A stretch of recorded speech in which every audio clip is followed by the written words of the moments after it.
नमस्कार, आप देख रहे हैं आप अभी तक। मैं हूं आपके साथ अनिकेत राज। इस वक्त मैं मौजूद हूं उत्तर प्रदेश के लखनऊ में।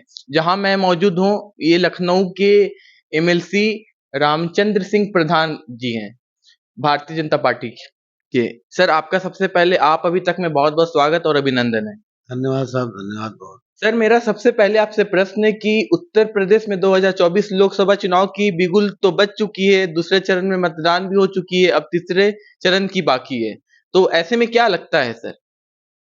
देखिए, 2 चरण के मतदान हो चुके हैं, तीसरे चरण का मतदान होने वाला है 7 मई को।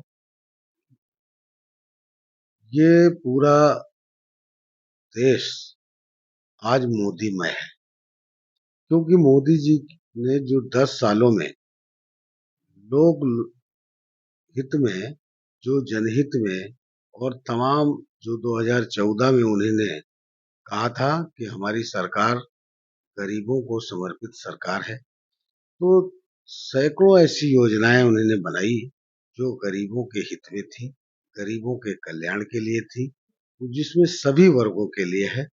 जिसमें हमारा तो नारा है, माननीय मोदी जी का नारा है, सबका साथ, सबका विकास, सबका विश्वास और सबका प्रयास।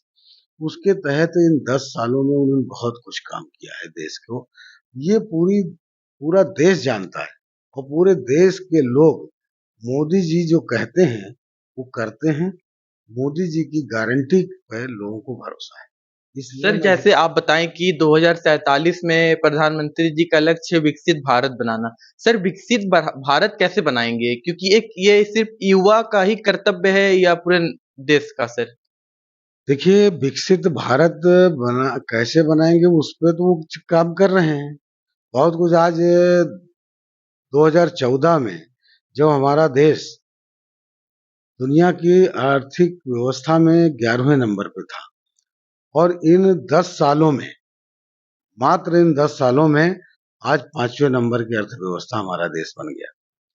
तो निश्चित तौर पे मान लीजिए ये जो आगे आने वाले 5 साल हैं, इसके अंदर हमारा देश तीसरी दुनिया की सबसे बड़ी ताकत आर्थिक व्यवस्था में। तो उनका तो निरंतर ये प्रयास चल ही रहा है। आज इन 10 सालों में कौन ऐसा व्यक्ति है जिसने एक दिन, एक मिनट की छुट्टी नहीं लिया, बिना रुके, बिना थके देश को आगे बढ़ाने में। आज दुनिया में पहले हमारे देश को भिखारियों के देश में गिनती हुआ करती थी, आज विकसित देशों में हमारे देश की गिनती होती है। दुनिया में भारत का डंका बज रहा है, मोदी जी का डंका बज रहा है, यानी भारत का डंका बज रहा है। देश के 140 करोड़ लोगों का सम्मान बढ़ा है। तो इसमें कोई तो उनका तो निरंतर प्रयास चल रहा है, और ये लोगों को भरोसा है कि मोदी जी निश्चित तौर पे 2047 तक इस देश को नंबर 1 के देश बनाएंगे, इसमें कोई दो राय नहीं है। सर, सपा के अखिलेश यादव कह रहे हैं कि मुख्यमंत्री योगी आदित्यनाथ जी उत्तर प्रदेश में जो इस बार परीक्षा हुई है वो पेपर लीक करवाए हैं। देखिए, इस पे मैं उनको क्या कहूं कि समाजवादी पार्टी के राष्ट्रीय अध्यक्ष, उनकी सरकार जब थी तो पर्चा लीक नहीं होता था, पर्चा सेट होता था। उनके यहाँ से लिस्ट जाती थी या उनके लोगों की लिस्ट जाती थी और वही भर्ती हो जाती थी। आज ये तो नहीं है। आज फेयर, बिल्कुल पारदर्शिता के तहत नियुक्तियां होती हैं। उसमें अगर कुछ गड़बड़ी हो गई, मान लीजिए गड़बड़ी हो रही है, तो पहले तो ऐसा नहीं होता था। आज अगर गड़बड़ी अगर हो रही है तो उसकी जांच हो रही है, उसमें पकड़े जा रहे हैं लोग, उनके ऊपर सख्त कार्रवाई हो रही है। और ये सरकार का संकल्प है, सरकार का वादा है कि बिना भेदभाव के, बिना किसी शोर सिफारिश के, बिना किसी लाग लपेट के, जो योग्यता के आधार पर लोगों को नियुक्तियां होंगी। पर्चा लीक होगा तो जो पर्चा लीक करने वाले लोग हैं पकड़े जा रहे हैं, जेल जा रहे हैं, और सख्त से सख्त कार्रवाई हो रही है। पहले तो ऐसा नहीं होता था। तो जैसे आप बताएं कि कमल के निशान पे ही प्रत्याशी को देकर वोट दिया जाएगा, तो कमल के निशान से जो भी प्रत्याशी आएंगे, नागरिक वोट कमल के निशान पे ही देंगे। बिल्कुल कमल के निशान पे वोट देते, मोदी जी के नाम पे वोट।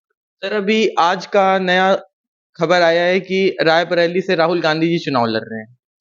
राहुल गांधी जी पिछली बार अमेठी से भी चुनाव लड़े थे, इसके पहले भी लड़े थे, कई बार जीते हैं। और इस बार रायबरेली से हारेंगे वो। इस बार रायबरेली से भी भारतीय जनता पार्टी के प्रत्याशी दिनेश प्रताप सिंह हैं, वो निश्चित तौर पर इस बार चुनाव जीते।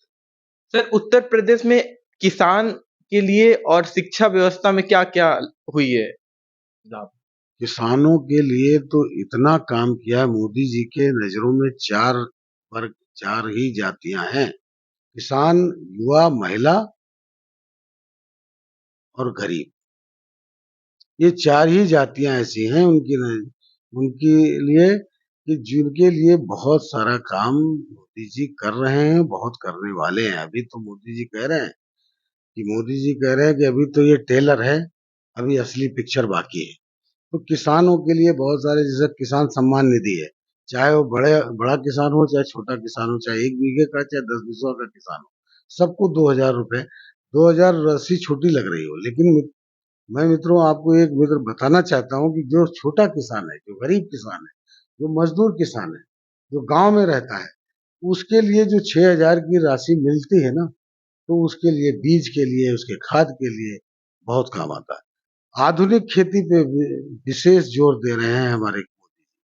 आधुनिक खेती में उनका ये संकल्प है कि किसानों की आय दोगुनी करना है, और उस पे वो लगातार निरंतर काम कर रहे हैं। सर, आखिरी सवाल, नए भारत के नए उत्तर प्रदेश की आज हम बात करें, ऐसे में आस्था और अर्थव्यवस्था दोनों को लेकर उत्तर प्रदेश कैसे आगे बढ़ेगा?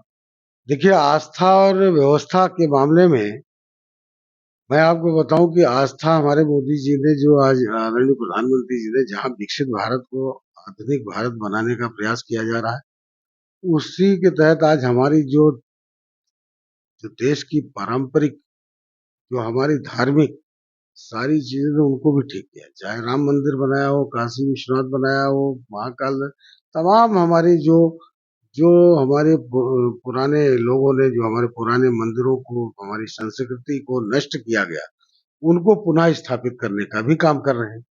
हमारी पूरी पूरी संस्कृति को हम पुनः वापस लाने का काम कर रहे हैं। उस जैसे विकसित भारत को, जैसे हम रोड इंफ्रास्ट्रक्चर, चाहे वो रेलवे का इंफ्रास्ट्रक्चर हो, हवाई जहाज का हो, इलेक्ट्रॉनिक के मामले में हो, इलेक्ट्रिक के मामले में, हर चीज में जहां हम आगे बढ़ रहे हैं, उसी तरह से हम धार्मिक मामलों में भी अपनी आस्था को बनाए रखने के लिए, अपनी परंपरा को बनाए रखने के लिए भी इसमें हम काम कर रहे हैं। तो जैसे आप बताए कि उत्तर प्रदेश में पहले माफिया का राज था। सर, अभी हाल में ही 1 महीना पहले की बात है कि सपा के अखिलेश यादव मुख्तार अंसारी की मौत के बाद गाजीपुर के निकट मोहम्मदाबाद उनके आवास पर गए थे। देखिए, ये लोग, चाहे समाजवादी पार्टी के लोग हों, चाहे कांग्रेस के लोग हों, बहुजन समाज पार्टी के लोग हों, ये लोग तुष्टीकरण की राजनीति करते हैं। उनको पता है कि ये माफिया लोग हैं। ये माफिया किसी जाति धर्म के से नहीं होते, इनका कोई ईमान धर्म नहीं होता। ये अपराधी हैं, और अगर कोई अपराधी मान लीजिए किसी बीमारी से मर गया, और उस बीमारी को एक प्रोपोगंडा, उसको एक पीर का दर्जा दे रहे हैं, उसके कब्र पे जाके फातिया पढ़ रहे हैं, ये तो खुद ही बताएं इस प्रदेश को क्या संदेश देना चाहते हैं, या उनकी क्या मानसिकता है, वो क्या कर रहे हैं, वो क्या करना चाहते हैं। मैं एक बात और आपसे कहना चाहता हूँ कि ये जो एनडी गठबंधन के लोग हैं, चाहे समाजवादी पार्टी और कांग्रेस और ममता बनर्जी, ये सब मिल करके हैं, इन पे मैं एक बात और कहना चाहता हूँ, इसलिए कि कर्नाटक में एनडी की सरकार है, कांग्रेस की सरकार है, वहां पर अभी इन्होंने पिछड़ों का आरक्षण छीन करके, उसको काट करके मुसलमानों को देने का काम किया। यही काम पश्चिम बंगाल में ममता दीदी ने किया, यही काम इन्होंने आंध्र प्रदेश में भी किया। तो और 2017 का जब चुनाव अखिलेश जी लड़ रहे थे विधानसभा का, तो अब उन्होंने भी घोषणा किया था कि अगर हमारी सरकार, हम सत्ता में आए, तो हम अल्पसंख्यकों को आरक्षण देंगे। हम तो ये कह रहे हैं कि जैसे हमारे नेता आदरणीय योगी जी, आदरणीय मोदी जी सीना ठोक के कह रहे हैं कि हम धर्म के आधार पर पिछड़ों का हक छीन करके मुसलमानों को आरक्षण देने नहीं देंगे अपने जीते जी, तो अगर आप में दम है तो आप भी कहिए कि अगर हम पिछड़ों का आरक्षण छीन करके मुसलमानों को नहीं देंगे, ये तो नहीं कहते। तो इसकी करनी कथनी में बहुत फर्क है और इनकी न नीत है, नियत है, न नेता है। सर एक महत्वपूर्ण सवाल है सर, अभी कुछ दिन 2 महीना पहले की बात है सर, जैसे कि बंगाल में चुनाव के समय में एक मीडिया गया रिपब्लिक भारत का, वो सच्चाई को दिखा रहा था, ममता बनर्जी की सच्चाई को। संदेश का ही। जी जी, तो क्या हुआ कि मीडिया को सर गिरफ्तार कर लिया गया, ऐसा क्यों सर? इसलिए मैंने कहा ना कि ये लोग तुष्टीकरण की राजनीति करते हैं, मुस्लिम तुष्टीकरण की बात करते हैं। ये लोग यही काम करते हैं कि अगर मीडिया सच्चाई दिखाएगी तो मीडिया पे हमला, अगर कोई सही आदमी सही बात करेगा तो उस पे हमला, यहाँ तक कि इनके नेताओं की जो जांच करने गई सीबीआई ईडी उस पे हमला। तो ये लोगों ने एकदम गुंडा राज इनका बनाए रखना चाहते हैं। ये ऐसे गुंडों को प्रश्रय देते हैं। देश और दुनिया की खबरों से अपडेट रहने के लिए आप अभी तक न्यूज चैनल को सब्सक्राइब करना ना भूलें और साथ ही हर न्यूज का नोटिफिकेशन पाने के लिए बेल आइकन